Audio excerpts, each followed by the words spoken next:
Hello, everyone. I'm Denis St. I am one of the co-founders of Pompe Warrior Foundation, and I am here with Susan Eckert.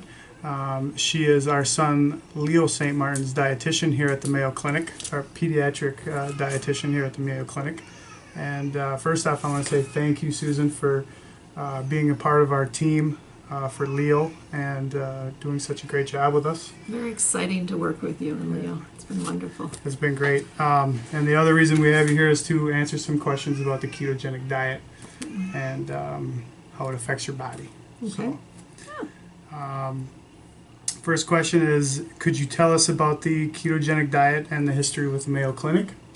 Ketogenic diet's been happening here at Mayo Clinic for almost 100 years. The early entrance into ketogenic diet was the recognition that when a body fasts, it produces ketones, and that has some help with some body systems, particularly seizures. And so they figured out that if we feed the diet enough fat, it'll burn that fat just as it would burn body fat. But in order to trick it into doing that, we have to restrict the carbohydrate or the starch, the sugars in foods, quite low.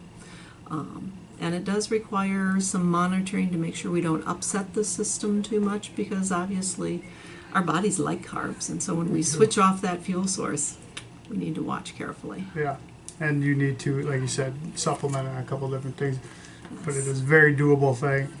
And you, I think we said, I'm not sure if you mentioned, you guys have been looking at it for 100 years, almost 100 years? Not personally myself, but no, it has been around. The ketogenic diet was used for seizure management, but then when so many medications came around to help with seizures, it kind of fell out of use.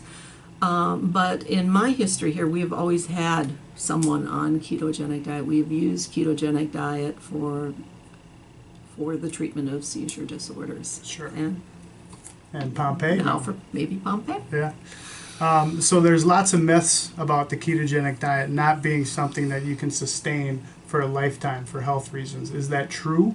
That's not true. Excellent. You can use ketogenic diet. What we're doing is we're taking the body from burning carbohydrate and kind of saying, no, we've got fat instead. Let's burn fat. So once the body converts to that fat burning process and produces, when you burn the fat, you produce the ketones.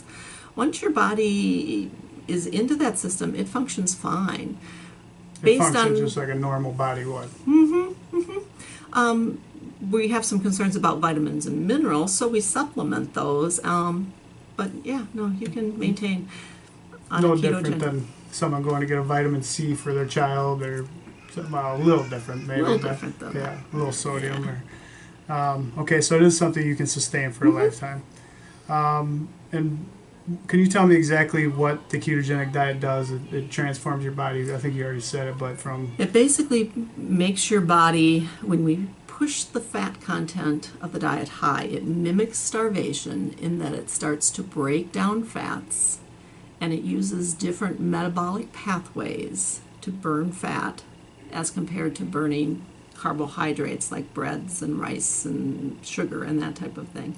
So when the body breaks down the fat, one of the byproducts is ketones, and then the ketones serve many purposes. One which would be to help with seizure disorders in the brain. For other patients, it might be simply limiting how much of that carbohydrate breakdown happens in a person's body and just fueling the body with fat rather than carbs. Yeah.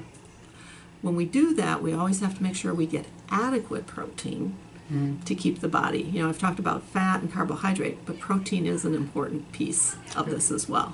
It is important. Is there too much protein for a ketogenic diet? Well, if you want the body to burn fat, you have to limit the carbohydrate, but you also have to limit the protein.